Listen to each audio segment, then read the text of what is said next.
niya na lasing daw ako. Diba? Sabi ko, wine ang iniinom ko. Hindi naman ako umiinom ng una-una, never naman akong nalasing. Diba? So, pangalawa, it was a friendly discussion. Sabi na minura ko raw siya. Diba? So, ano yung naging conclusion nung meeting na yun? Did you leave in...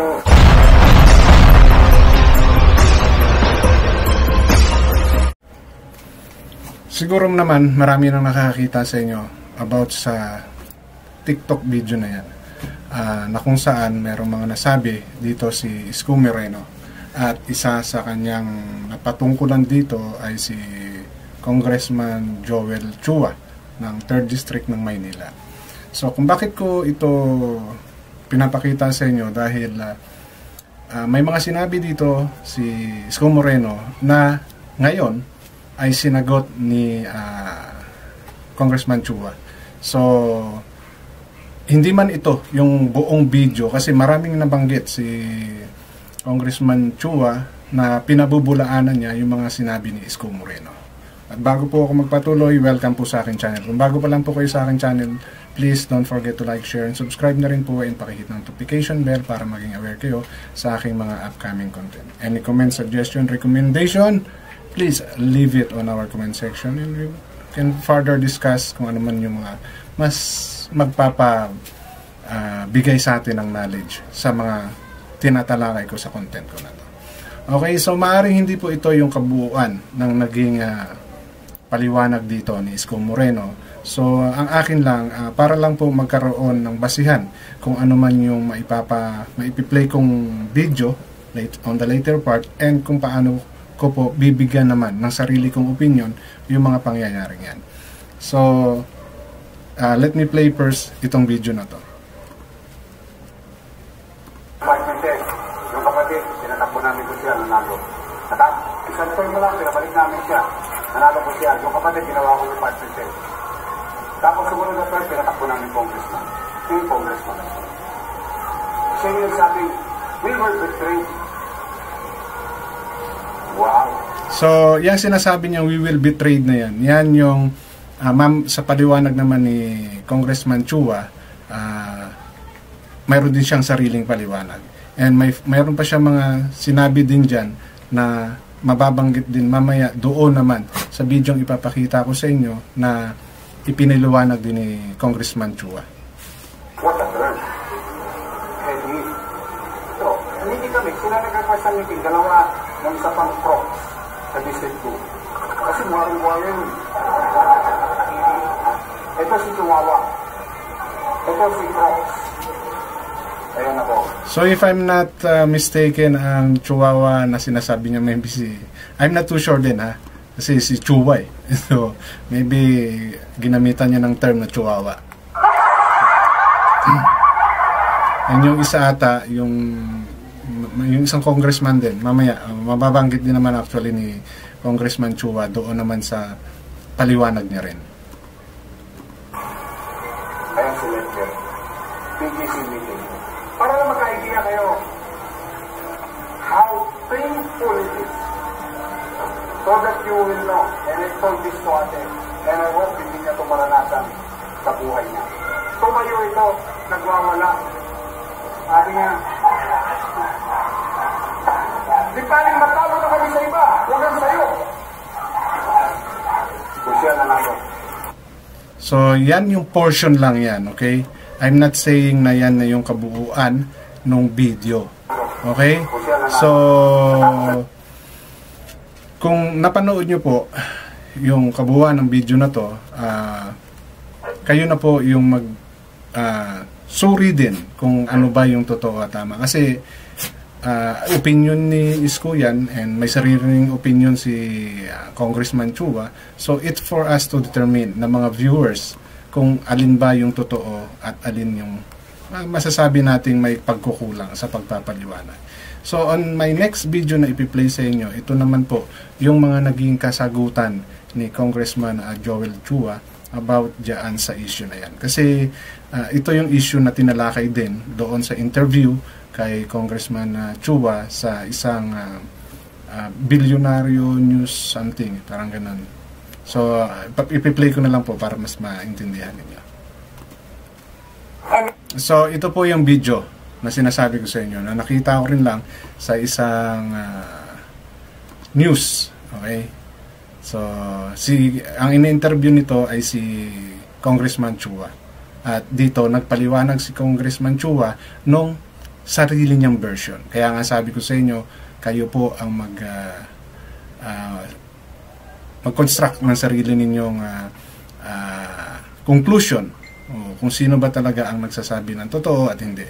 Ang sa akin lang, ipinapakita ko lang po sa inyo kung ano yung mga unang nasabi ng kabila and pinaparinig ko lang. So, mas maganda pong we hear both side. Okay? So, even though portion lang yung narinig natin kay Isko Moreno, at least may idea kayo kung bakit nag-come up sa ganito rin paliwanag itong si Congressman Chua.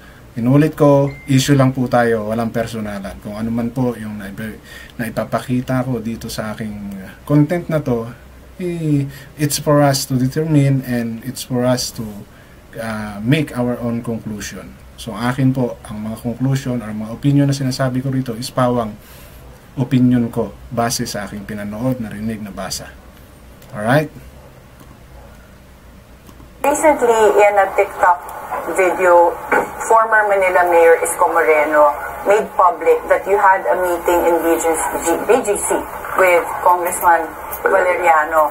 But what is your... So, I think yun, yung crux na sinasabi niya is si Valeriano. I'm not too sure, okay?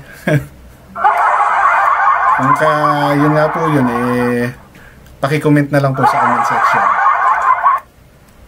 So, BGC, confirm sa BGC nga sila nag-usap as what Isko Moreno is explaining kanina dun sa naunang video. Of the story on that. Yeah, we had a meeting because our purpose at that time was to ask him ano ba talaga yung plano niya. But actually, I was surprised sa mga sinasabi niya ngayon. Dahil sinasabi niya na parang minura ko raw siya, na dinuro-duro ko raw siya, kung ano daw yung mga pinagsasabi ko sa kanya, lasing daw ako. So you also... So doon sa play kong video, walang na-mention. That's why I'm not too sure if kung yung sa TikTok video na yon is complete ba yun or not. Kasi ngayon may sinasabi si Congressman Chua na lasing daw, napagkamalan siya ni Isko Moreno na lasing, which is pinabubulaan na naman ngayon ni Congressman Chua. Met with... Yung kayong tatlo yung nag-meeting? No, we were 4. 4, okay. And alam po ninyo, number 1, how could I do that? He was my boss. And I still maintain my... Ano siya ninong siya ng anak ko. So you really had a friendship? Ang friendship po namin is malalim. So sino yung mga nasa meeting? You, ako, former si Mayor Isko, si Councilor Letlet Sarcal, tsaka si Congressman Valeriano. And confirm yung mga sinabi ni Isko kanina kung sino yung mga kasama doon sa meeting ng Layon, di ba? Si Chihuahua, si Crooks at saka yung Letlet, di ba? And of course Isko Moreno. So correct, 4 nga sila. And nabanggit nga rin dito, hindi lang sila magkaibigan through politics. Kumbaga mas may malalim silang pagkakaunawaan sa isa't isa. Siyang namili ng lugar niya yun hindi naman, kumbaga, dayo lang ako dun sa lugar na yun, di ba? So, ang purpose namin, kaya kami nagpunta dun, was to, at least to, ano ba talaga, saan direksyon ng partido natin? Ano ba talaga yung plano natin? But unfortunately, walang ganong nangyari na sinasabi niya. Kaya nga nagugulat ako ngayon kung ano ng mga sinasabi niya, sinabi ko raw. Pero hindi heated, walang heated arguments. Nagkaroon lang kami ng mga pag-uusap. Actually, sinabi ko sa kanya nung time na yun. Kasi parang sinasabi ko, boss, sabi ko ng gano'n. Boss, natawag ko sa kanya boss, lahat naman pwede nating labanan, pero sana wag tayo. Hindi maganda na tayo maglaban dahil isang pamilya tayo, magkakapatid tayo. And you were referring to his decision to run as mayor against Mayor Han? Yes. Because at that time, parang sinasabi niya sa amin na ikaw, sabi ng gano'n, kaming dalawa, kasi pag upo namin, inano agad kami, kinumpronta kami ni Valeriano eh. Sabi niya, kayong dalawa, ano sinasabi ninyo kay Brian, referring to Congressman Brian Yamsuan, na tatakbo ko, lalabanan ko si Hani. Bakit? Sinabi ko ba na tatakbo ko? Ginanon agad kami. So he was saying na So, another confirmation na ito rin yung mga naging issue ni Hani Lacuna sa kanya, di ba? Na sinabi niya na hindi na siya tatakbo. Kung matatalo man siya doon sa presidential election, hindi na siya tatakbo. Now, this is Congressman Chua. So, yes, we all know na how true yung sinasabi ni Congressman Chua because ano niya yan, di ba? Kwento niya yan eh. Di ba? That's why pinarinig ko rin sa inyo yung mga sinabi ni Isko Moreno. Although, katulad na sinasabi ko, maaaring hindi yun yung kabuuan ng video na yun, but there's a part na kung saan, diba, kinu-confirm yung mga kung sino yung umatin, and yung lugar pala is lugar na pinili mismo ni Isko. And now, Congressman Chua here is saying something na pagkaupo nila, ayan, kinumpronta sila at kung ano-ano nang sinabi na ano raw yung pinagsasabi doon sa Brian na isa ring councilor, na siya raw ay tatakbo, which is pinabubulaanan ngayon nitong si Congressman Chua na ang pagkakaalam talaga nila is hindi siya tatakbo. Okay? Tandaan po natin, malalim na pala ang pinagsamahan ng mga taong ito. Dahil panahon ni Atienza, Erap, Lim, nakasuporta na sila. Kumbaga sila na yung nagsusuportahan sa isa't isa. hindi siya tatakbo. Kasi sinasabi niya na hindi siya tatakbo. So sa sinasabi niya ng ganun sa amin na ano sasabi niya, nakihali kayo. Eh, parang nagulat ako, wala namang ako sinasabing ganun kay Congressman Brian Yamsuan na ganun. So, nagkatingin na lang kami ni Congressman Valeriano. Pero siyempre, ayaw mo naman siyang komprontahin, diba? So, ganun lang. Marami siyang mga inaano na hindi ko naman siya pinapatulan. So, parang sinasabi pa niya na lasing daw ako. Diba? Sabi ko, uminom, wine nang iniinom ko nun, ganoon ako umiinom ng una-una, naman akong nalasing. Diba? So, pangalawa, it was a friendly discussion. Sabi na minura ko raw siya. Diba? So, ano yung naging conclusion ng meeting na yun? Did you leave in amicable terms? Wala. So, wala namang sinabi. Sinabi niya na di daw sila maglalaban ni Mayora Hani. When was this? Back in what month? Ano lang to eh. So, I could know. Suppose before July, bago siya mag-declare. Yes, tatakbo yes. siya. Definitely bago And siya mag-declare. he also allegedly said that you told Mayor Isko that manalo na kami sa iba, wag lang sa iyo. Matalo na kami sa iba, wag lang sa iyo. No, Did you say something? So, ito yung narinig natin kanina, di ba? Na may kasama pang mura bago niya sinabi yung itong sinasabi niya na matalo na kami, wag lang sa inyo. So, which means si Congressman Chua ang nagsabi ng mga words na yun with matching mura. Na kung babalikan ninyo yung mga naunang kwento ni Congressman Chua na wala silang heated argument, but the way Mr.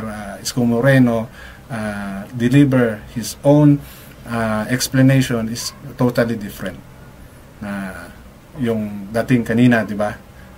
So I'm just basing on what I saw, I heard, okay, and comparing it doon sa kung ano yung sinabi ni mismo ni Isko Moreno.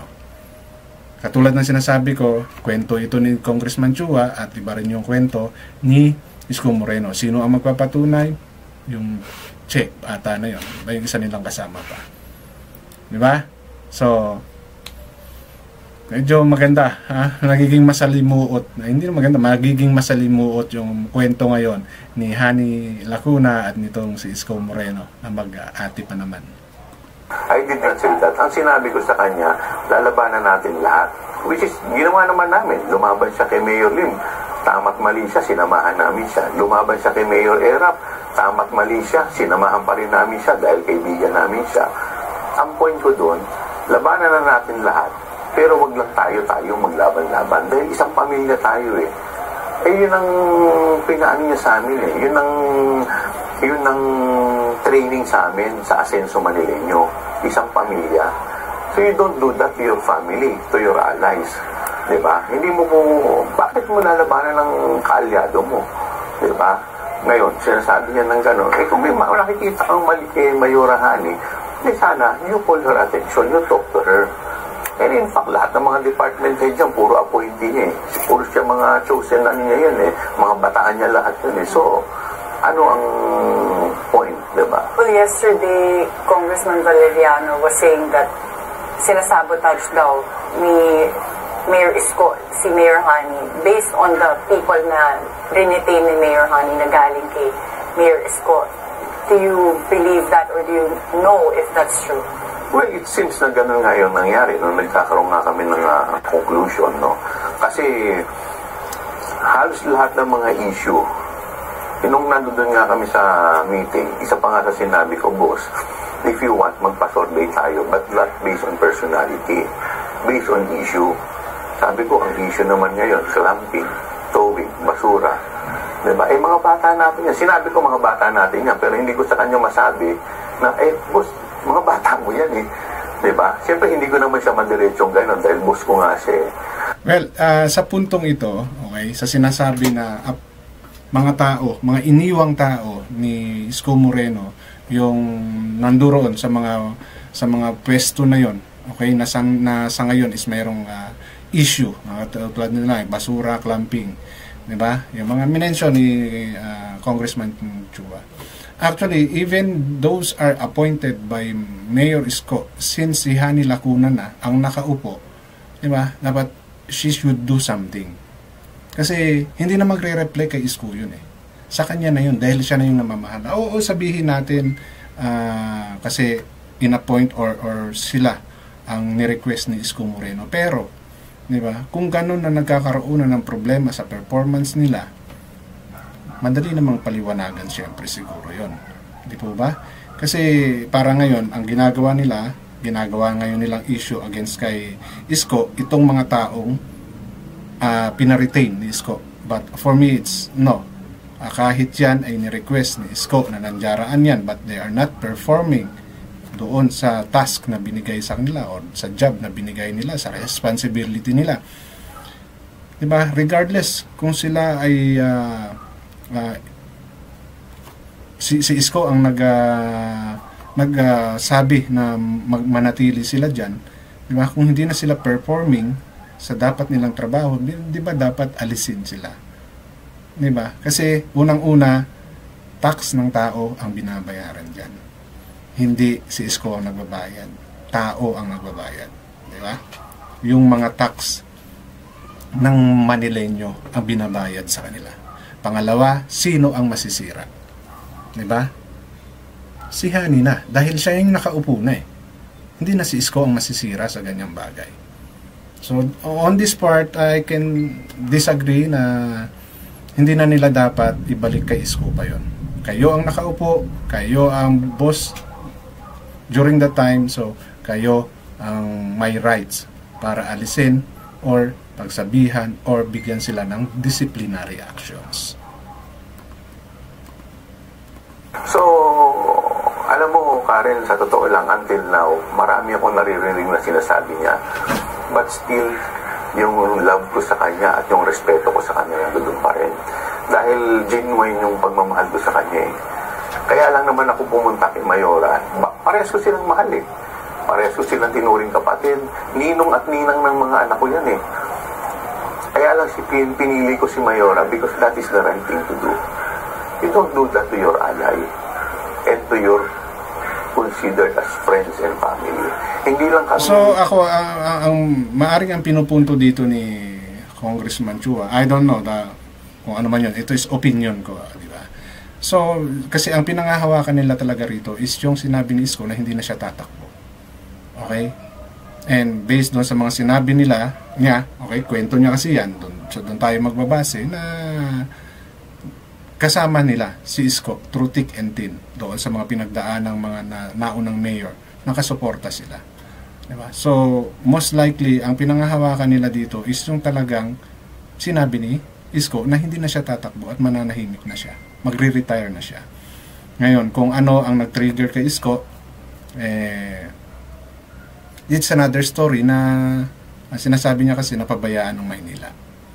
Okay? Kung napabayaan ba talaga, So, ang taong bayan ang magde-decide dyan. Pero, it's not, di ba?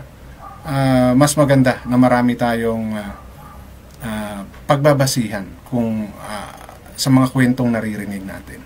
Hindi para husgahan kung sino ang tama at mali. Ito ay maging basihan para magkaroon tayo ng malinaw na conclusion kung sino ba talaga ang iboboto. Di ba? Hindi lang sa Maynila yan. Sa kahit saang lugar sa Pilipinas na may mga ganitong issue.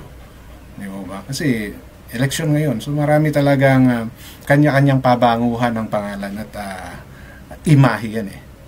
Diba? So that's why I'm giving you the side of each other para mas magkaroon tayo ng idea kung ano ba talaga ang totoo at hindi. So dito marami pang sinabi dito si Congressman Chua na kung saan yung friendship nila is more than sa politics. And totoo naman yun. Kung may nakikita siyang mga mali during that time sa term itong term ni Hani Lacuna, di ba? As a, let's say, younger brother, dahil ate ang tawag niya kay Hani, di ba? He can give advice, di ba? Pwede niyang i-correct. Dahil dinaanan niya na yan eh. Di ba? And sila mismo nagsasabi, nag-uusap-usap lahat. Mayroon talaga silang every Thursday na nagkikita-kita, nagkakausap at nagte-text pa nga sila. So, hindi lang sila basta magkaibigan sa politika. Hindi lang politika ang ugat ng kanilang pinagsasamahan. Which is, nakakapanghinayang nang dahil sa politics, mukhang nasisira ngayon. So, kung gusto niyo pong mapanood yung full video nito, basitahin niyo po yung page ng Bilyonaryo. Type niyo pa lang, yun lang po yun at lalabas yung buong details ng kwentong ito ni Congressman Chua. Alright, so usual lang po tayo, walang personalan. Kung ano man po yung mga nasabi ko, pinakita ko, at binigay kong opinion, ito po ay nakabase lamang sa kung ano yung aking naintindihan at pagkakaintindi. So hanggang dito na lamang, maraming salamat.